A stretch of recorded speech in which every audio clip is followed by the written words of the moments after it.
So guys, Monday ngayon, so hindi ako natuloy bumiyahe ng Manila. So tomorrow, kailangan ko na talagang ayusin dahil lumalaki yung issue about sa sick leave ko sa area ko.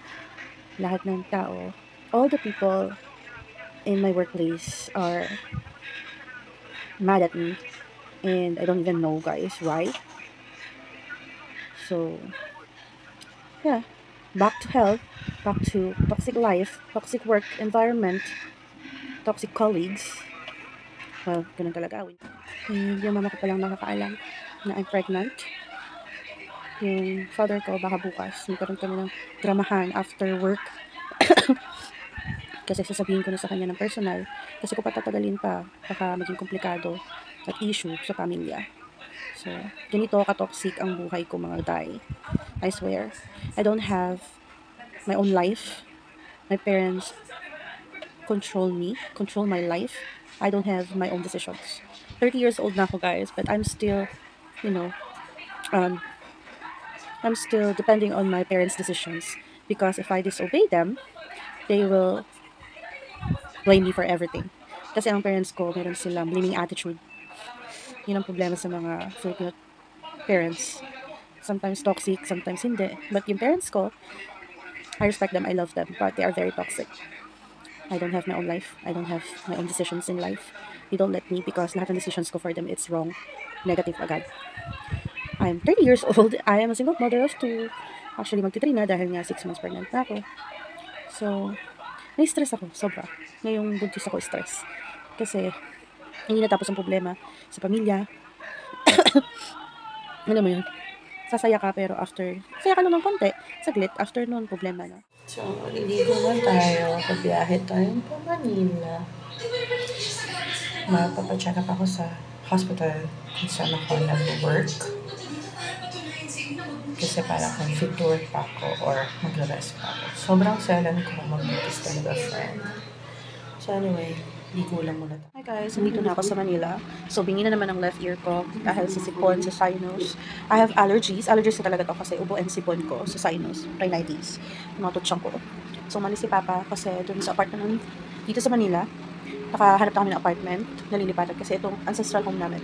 Like what I said, ibinenta ng lola kong magaling. So, we need to move out. So, naghanap na kami ng apartment dito. Hindi na namin kailangan maghanap ng bahay na matitira dito sa Manila kasi since we have our own house sa Pampanga. So, pumunta na rin ako sa work ko. Pinagpasapasahan ako. Oh my God. So unprofessional, guys. Pinagpasapasahan ako sa FAMED, OPD, OB Paycon, OBER. Lahat sila ayaw akong tanggapin. Sabi ko, naghahanap ako ng OB sa hospital kung saan ako nag-work kasi doon nga ako manganganak. Sorry medyo dark and violet yung labi ko. Hindi ko alam kung bakit. Hindi man ako DOB. I don't know.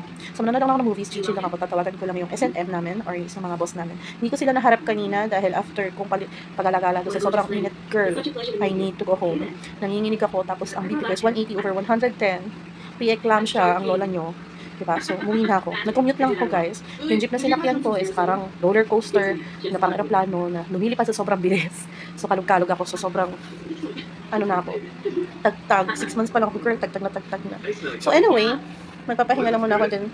2:34 pa lang naman eh. So, maya-maya tatawag na ako sa SMM para mag-explain kung bakit hindi ko naharap yung aming OIC. And I hope naman mapakonsiderate nila na dahil tumaas ang BP ko na hilo at kaya ako umuwi agad at hindi ko na sila naharap. So, yun lang. Sorry sa mga tutsang ko, guys. So, hi guys. Tumawag na ako sa SNM, nurse supervisor namin na hindi ako makapagkita dahil nga nag-shoot up yung BP ko 180 over 110. Sobrang stress kasi nadudulot sa akin. Pinapressure nila ako mag-update sa kanila everyday. Yun ang hirap pag tayo ay government employee. So kahapon, story time. So kahapon, galing din ako dun sa hospital or dun sa public hospital kung saan ako nag-work. Pumunta ako sa Family Med. So I think she's a supervisor or head nurse dun sa area na yun. Matanda na siya. And she's asking me a lot of questions na parang questionable yung pagbubuntis ko. So, sinabi ko na meron na akong 2 anak, 9 years old and 10 years old. So, sobrang tagal na nun. For 2014 to 2015 ako nanganak sa dalawa ko. And super healthy ko pa nun, guys. As in, hindi ako maselan magbuntis that time. So, sabi ko, I was diagnosed with PCOS 2021 and ayaw niyang makinig, guys. Ayaw niyang makinig sa story ko. And she doesn't believe na nalaman ko na lang. Niyan, my partner, nalaman lang namin na around 5 months na yung baby kinikerry ko sa tiyan ko. And, guys, kahit manood kayo sa YouTube, may mga rare condition or rare case na, lalo na sa Amerika, na hindi nila alam na manganganak na sila, hindi nila alam na buntis sila. May ganun, guys. And sabi ko nga, pinilit ko talagang ikwento sa kanya na I was diagnosed with PCOS 2021. Sabi talaga sa akin ng dalawang doktor na pinagtingnan ko na mahirapan ako mabuntis or in worst case scenario, hindi na ako magkakaanak. No? Pero syempre, mataas tayo kay Lord. I always pray na gusto ko pang magkaroon ng baby in a right time pag meron akong right partner. So since I found my right partner, so in the right time, binigyan ako ni Lord ng isang miracle or a gift from above. Pero unexpected siya. So yung tanong niya sa akin is parang, bakit alam mong bago kang empleyado? Bakit ka balak nagbuntis? Parang ganun. Unexpected nga, di ba? And ang namin niya kina-question na parang, kina-question niya na yung partner ko, ganyan-ganyan. Hello, that's my personal. Pakialam mo. Pakialam mo kung sino yung partner ko. And pakialam mo kung nagbuntis ako. Diba? So, since nabuntis ako, kahit bago ko empleyado, I have rights. Diba? I have rights na magpa-check up doon since doon naman ako nagtatrabaho. So, pinagpasapasahan nila ako kahapon hanggang kanina. Bibigyan lang naman nila ako ng OB doctor. Sabi ko, I don't care kung empleyado ko or kailangan ko magbayad ng consultation fee. Dahil kailangan ko talaga ng doctor as soon as possible doon dahil nga pre-eclampsia ako. So, pahirap talaga. So, bukas, merong OB na nakaschedule. So, pupunta na naman ako doon at magpapacheck up na. So, yun. Sobrang nakaka-stress yung management kasi lagi nilang pinagpipilitan na hindi ko daw sinusunod yung protocol nila, which is sinusunod ko naman, guys. Nag-update ako sa kanila, nagre-report ako sa kanila, nagpapasa naman ako ng mga updated med cert, diba? Parang sinisisi nila ako, nagbuntis ako, alam naman palang bago kang empleyado, hello? Hindi ko nga alam na buntis ako nung pumasok ako, nag-apply sa hospital. So, yun lang, guys. Ang hirap. Kesa daw dapat pinangangalagaan ko yung sarili ko kasi nga government staff ako. Yun ang hirap sa bansang Pilipinas, masyadong criticism ang mga tao. Hindi naman sila perfecto. Unang-una, hindi rin maganda at kagandahan ng buhay ninyo. Pare-pares tayong alila ng gobyerno, pare-pares tayong alila ng salapi. Diba? Yun ang hirap. Yun ang hirap sa kanila, guys. Tapos, yun, talagang pinagpipilitan niya na nito, hello.